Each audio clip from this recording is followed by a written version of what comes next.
Terima kasih Anda masih bersama kami di Dialog Indonesia Barat. Anda masih ditemani, saya Irfan Budiawan, dan kita masih berbincang bersama Dr. Gigi Lena Napitupulu. Kita masih berbincang mengenai kesehatan gigi dan juga mulut di masa pandemi. Dokter, hal yang tepat ketika ingin mengunjungi klinik kesehatan dalam hal ini adalah untuk perawatan gigi yang dilakukan masyarakat. Ini, saya ke dokter gigi, apakah harus melakukan protokolnya selain penggunaan masker yang cukup seperti itu, double masker misalnya, ataupun juga harus menggunakan face shield kah, atau bahkan harus swab kah?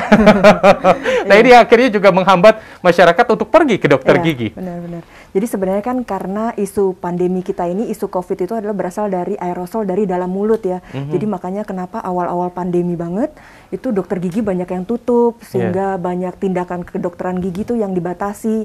Sebenarnya dibatasinya itu yang memakai bor, karena pada saat dibor itu air keluar, sehingga akan ada cipratan air balik. Nah, itulah yang jadi aerosol itu.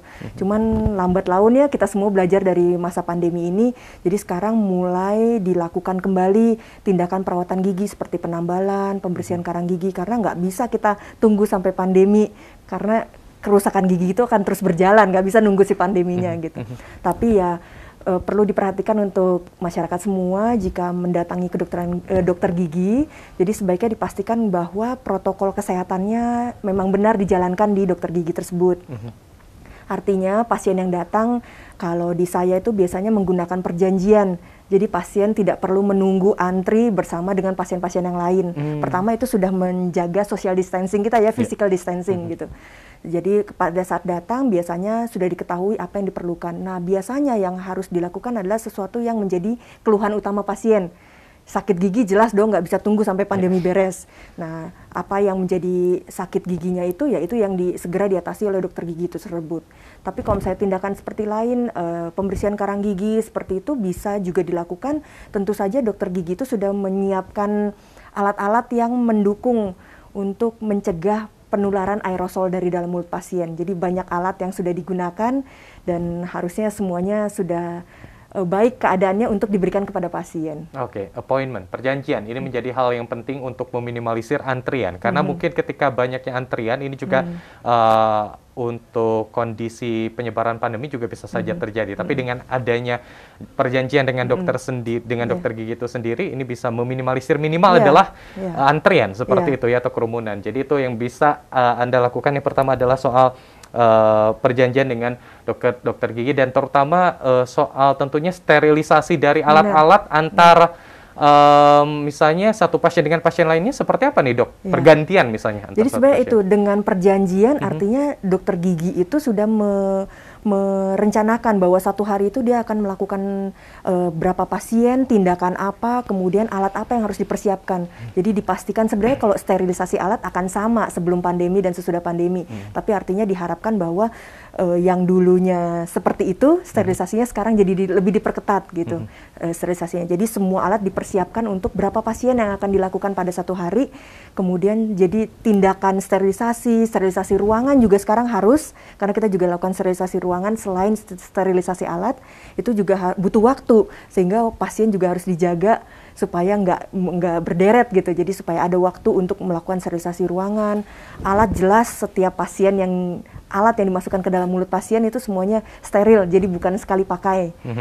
Bukan bolak-balik pakai, jadi artinya sekali pakai. Oke, jadi sebelum pandemi saja sterilisasi ini menjadi hal yang paling utama. Benar. Apalagi pada saat pandemi ini ditambah sterilisasi ruangan dan sebagainya, terutama juga pelayanan untuk para pasien sendiri.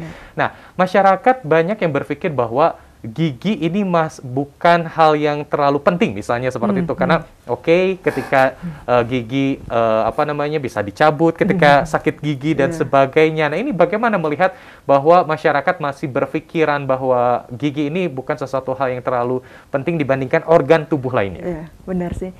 Karena gigi itu dikasih Tuhan itu 32 gigi. Padahal sebenarnya gigi itu termasuk dalam organ tubuh kita. Jadi kalau sudah dikasih organ, artinya ada fungsinya di dalam tubuh kita. Jadi artinya gigi segitu gampangnya disepelekan orang karena jumlahnya banyak. Dibedakan dengan jantung yang jumlahnya cuma 1, mata dikasihnya cuma 2.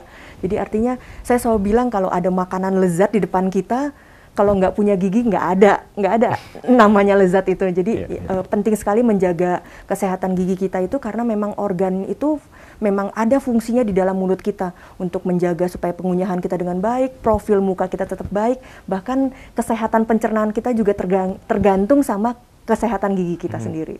Oke, baik. Nah, ini menarik sekali bahwa dengan kesehatan gigi ini juga akan berpengaruh terhadap misalnya pencernaan seperti itu, dokter. Kasus-kasus apa yang juga akhirnya ditemukan ketika perawatan ataupun juga menjaga kesehatan gigi ini diabaikan oleh masyarakat? Iya, yang paling sering adalah keluhan asam lambung naik.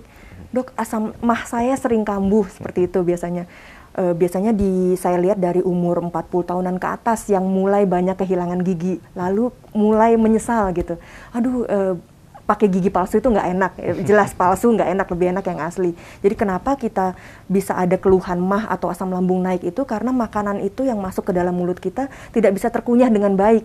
Jadi kan dikunyahnya oleh gigi geraham, gigi belakang. Dan sayangnya masyarakat kita kalau kehilangan gigi belakang suka abai, toh nggak kelihatan sama orang kalau ngomong atau senyum. Padahal sebenarnya itu penting banget untuk kesehatan pencernaan kita. Jadi makanan yang masuk ke dalam mulut kita itu tidak bisa, yang masuk ke dalam saluran pencernaan kita tidak bisa dicerna dengan baik, sehingga enzim dari lambung itu bekerja lebih kuat. Itulah makanya sering keluhan asam lambung naik. Dari asam lambung naik itu nggak berhenti di asam lambung, tapi keluhan pusing, sakit pundak, sakit kepala. Nah, itu semuanya dari gigi padahal. Oke, dari gigi awalnya bisa berdampak terhadap kesehatan lainnya seperti itu. Nah, masyarakat mengetahuinya adalah untuk pergi ke dokter gigi minimal 6 bulan sekali, seperti itu. Dengan perbedaan tadi sempat disampaikan bahwa apakah perbedaan usia akan semakin sering juga untuk harus mengunjungi dokter gigi? Ya, sebenarnya untuk 6 bulan sekali ke dokter gigi itu adalah seperti maintenance. Jadi artinya kalau misalnya kita pergi ke dokter gigi akan memeriksa, biasanya saya akan memeriksa bukan sekedar keluhan pasien, tapi saya memeriksa semua keadaan gigi pasien. Lalu saya memberitahukan bahwa di dalam mulut pasien itu ada beberapa kasus yang perlu diperbaiki. Lalu semua kasus itu kemudian dilakukan tindakan, memang butuh waktu ya untuk ke dokter gigi, tindakan. Setelah sudah selesai, maka saya akan menyarankan untuk kontrol 6 bulan kembali. Jadi artinya bukan sakit gigi, sakitnya sembuh kemudian kontrol 6 bulan, artinya selesai dulu semua kasus di dalam giginya, kemudian sudah sehat baru kontrol 6 bulan. Di kontrol 6 bulan itu sebenarnya diperlukan untuk melihat apakah ada lubang-lubang dini, kerusakan-kerusakan dini. Jadi misalnya dari anak diajarkan untuk datang ke dokter gigi itu bisa dari mulai anak punya gigi, biasanya di umur 2 tahun ya. 2 tahun itu dikenalkan untuk ke dokter gigi. Wah dok, diapain nanti giginya, kan nggak ada yang berlubang? Nggak usah. Jadi giginya biasanya akan diprofilaksis atau dibersihkan secara keseluruhan. Dari situ anak akan mengenal, oh ke dokter gigi itu nggak sakit. Karena sebenarnya trennya orang itu kalau ke dokter gigi itu sakit ya, karena sudah sakit dulu baru ke dokter gigi. Jadi dimulai dari anak giginya masih sehat, diajarkan oh membersihkan gosok gigi itu seperti ini, nah seperti itu. Artinya kalau misalnya tambah umur, ya kemungkinan untuk datang ke dokter giginya jadi lebih sering ya mungkin saja karena lebih banyak makanan yang kita makan. Oke, menarik sekali ini soal tadi juga mengajarkan anak untuk datang ke dokter gigi, meminimalisir soal rasa takut untuk datang ke dokter gigi. Baik, Dokter Lena, kita akan jeda terlebih dahulu dan pemirsa kita akan jeda, tetaplah bersama kami, kita masih berbincang mengenai kesehatan mulut dan juga gigi bersama Dr. Lena Napitupulu. Tetaplah bersama kami dalam Dialog iNews Jabar.